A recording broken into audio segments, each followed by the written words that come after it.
Hello, welcome to Weekly Videos with Kirsten. My name is Kirsten, and I do weekly videos about my life living in Spain to share the realistic, authentic side of living in Spain. I also talk about money and money management because I am a freelance personal finance writer, and I like to specifically talk about money in relation to moving and living abroad.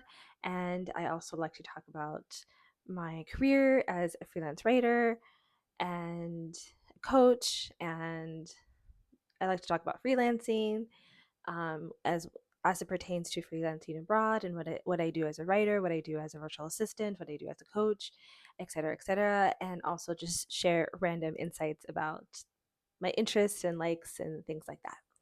So these weekly videos are meant to be short and to the point. Um, and if you want more in-depth videos on specific topics on related to everything that I just mentioned before, then you can check out my other videos on my channel. So to make this short and sweet, I wanted to talk about money and freelancing, to kind of talk about what it's really like freelancing while living abroad, and talk about my lows and highs in this freelance journey. So we're going to start with the lows so that we can end on a good note with the highs. So some lows that I've experienced as someone freelancing, I freelanced as teaching English, I freelanced as a writer. Some of the lows that I've had throughout my 8 years of living abroad have been getting down to like literally $20 in my account, kind of going through my savings, going through my savings essentially. I'll say that, and that happened for various reasons. Mostly survival reasons. It wasn't like I blew all my savings, going to beach parties or something like that. And I think that one thing is very important to consider, even though we live in such a wonderful digital world where um, it can be very easy to make money online. I think when you are freelancing abroad, when you're living abroad and you're freelancing and you're not in your home country, you really have to be creative in different ways, and you really have to put yourself out there in different ways than you would in your home country. Because in your home country, you might have resources and connections that you don't have abroad. So that's something that's really important and that I am continuously working on, is building those connections, building those resources, so that I can maintain financial stability versus having those really highs and lows that I was having when I first moved abroad. So another low that is something I'm still kind of working through and experiencing is waiting to get paid. Waiting Yeah, invoices not being paid when they're set, when they're supposed to. And honestly, two ways that I've combated that is because you can't really control that. That's something that you can't control, unfortunately. But a couple ways that I've combated that is one, building up my savings, having a savings, or having, something that having a savings so that you can cover your bills if and when invoices aren't paid on time.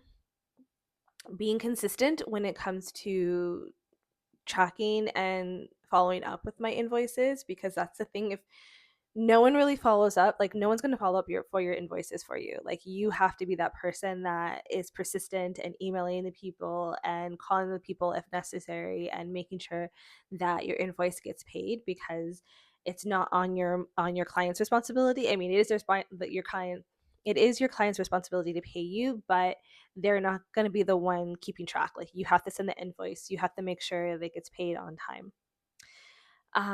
It's silly because it's like, yeah. And then a third is, trying to get clients on a retainer or some type of retainer where I get a steady pay for a certain amount of work. So it's not hourly, doing more packaged versus like hourly rate. And so I just essentially building relationships with my clients so that I know where they're at with their business. I know what they're needing from their business, and I can know how to support them. So, some highs that that I've had with freelance writing, some things I really enjoy about freelance writing, freelance coaching, and doing all the things that I'm doing is just being able to fully do the things that I love, and doing, because I love writing, I love working with people, I love coaching, even with my virtual assistant work. Some of that work is a little bit more tedious than I prefer, but I love interacting with people because I do a lot of like client care with my virtual assistant work. And I really love interacting with people and talking with people, being able to make my own schedule, which can be tricky sometimes, but it is nice to, for example, being able to take dance classes in the morning during the middle of the week, and not be tied down to a really strict schedule. Um, Being able to, when you have those invoices that are particularly high, like I remember one of my highest invoices that I had, or my first, I would say my first highest invoice that I had, um, I think I invoiced for $1,000 or €1,000. I can't remember if it was euros or dollars, but that was really exciting because I had never invoiced that before.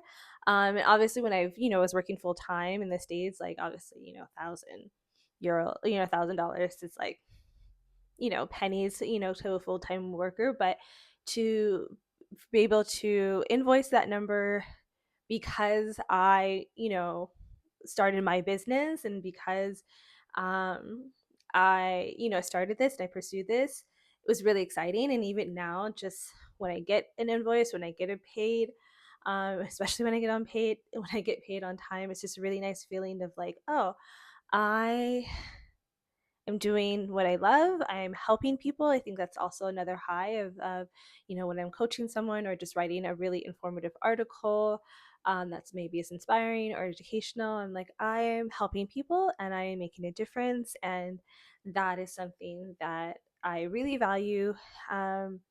And that I'm getting to help people in my own way. I think that's something I really value about my freelance career, having my own business, is that I get to do the things that I love and I get to help people. So, if you want to continue learning about my work as a freelance writer, virtual assistant, coach, writer, I don't know if I said that before, and talk about the ins and outs of what freelancing is like abroad and share with you the lessons that I'm learning, then make sure you subscribe to my channel.